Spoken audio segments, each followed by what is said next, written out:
What's up, guys? Happy Thanksgiving. People in the basement here. We're going to talk about the Civil War trailer that finally premiered the other day on Jimmy Kimmel. I'm going to sit here and sip on my double-aged Oban. I don't actually know how old it is. The bottle just said double-aged, so I'm going to take their word for it. Now, we're going to watch the Civil War trailer, and I'm going to talk about it as it's going. So let's take a look here what we got.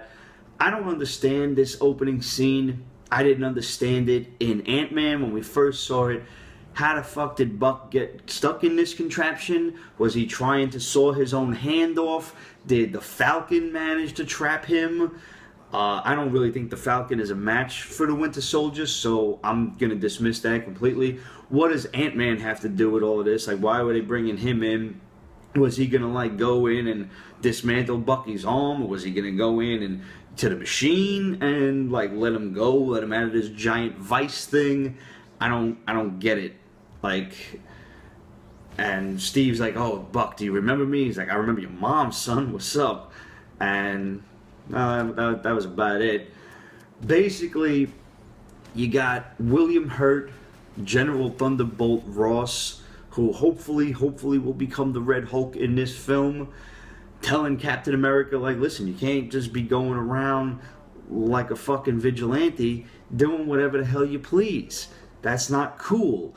We have regulations. We got laws against this. And Cap's all like, that's against our civil rights. Which I don't quite agree with, honestly. Because if you think about it, we don't just hand motherfuckers guns and call them cops.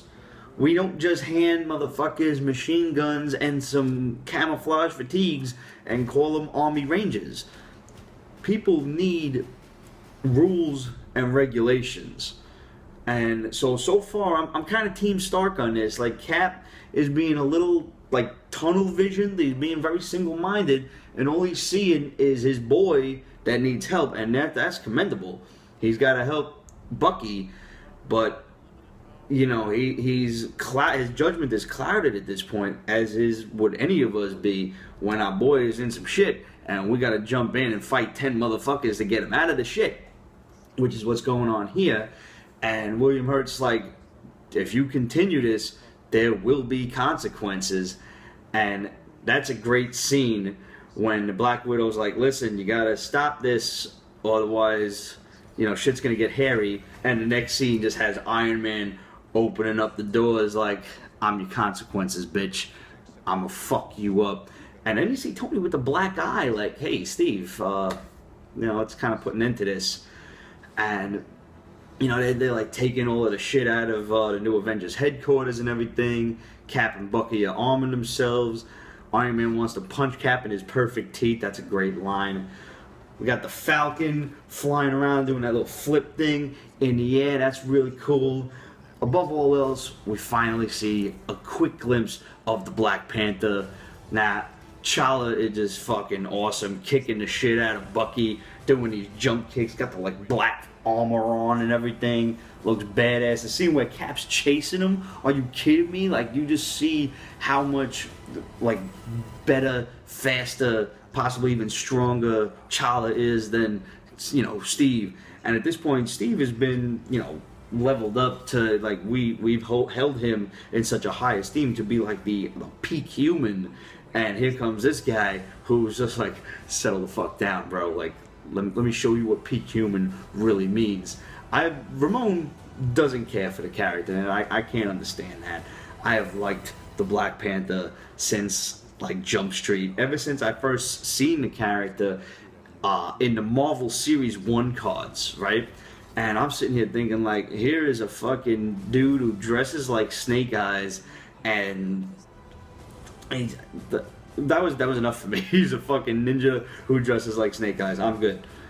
So, you got Cap with this display of strength holding the helicopter, and just the final fight scene when the double team with Winter Soldier and Cap versus Iron Man. You see War Machine on the ground. Like in Civil War originally, it was Goliath who was killed. So I'm wondering, are they really gonna pull the trigger and kill War Machine? That's a major, major fucking death if they do it.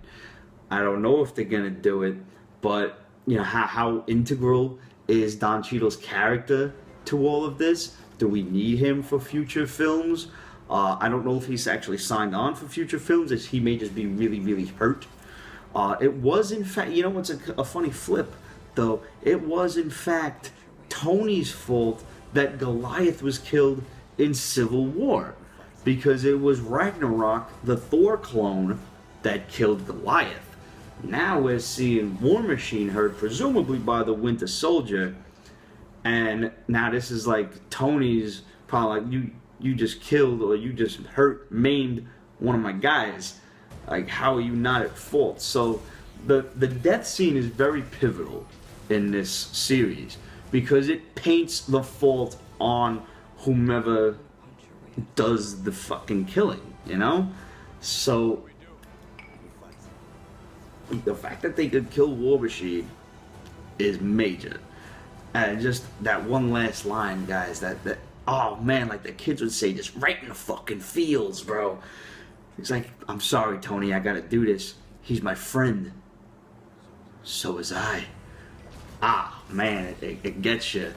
And the beauty of the choreography, first of all, let's not get past Iron Man's new armor, the fucking new, brand new shit that he's rocking, and just, the fluidity of the fight scene and shit. It's absolutely insane. It reminds me of the fight scene when Captain America is fighting Spider-Man during Civil War, and the dialogue read something like, Spider-Man's talking, he's like, I've tried to study his moves left and right, I've tried to emulate him, and now that I'm in the thick of it, I realize he doesn't have moves. He just has one move.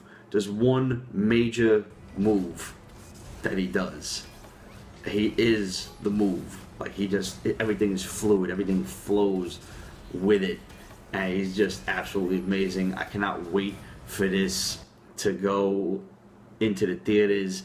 I cannot wait to see more trailers. We did not see Spider-Man yet, so what's going on here? What are you keeping from us?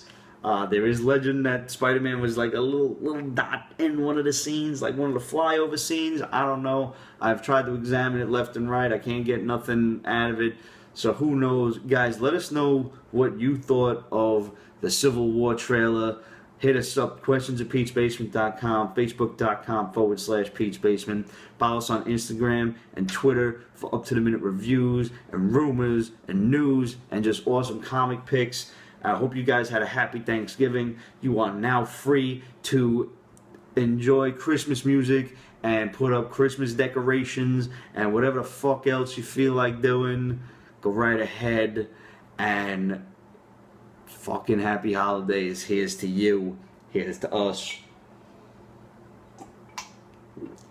It is a good time to be a nerd, man. 120 days. In the next 120 days, we get Star Wars, Deadpool, Captain America Civil War, and Batman Superman. Let that settle in. Happy Thanksgiving.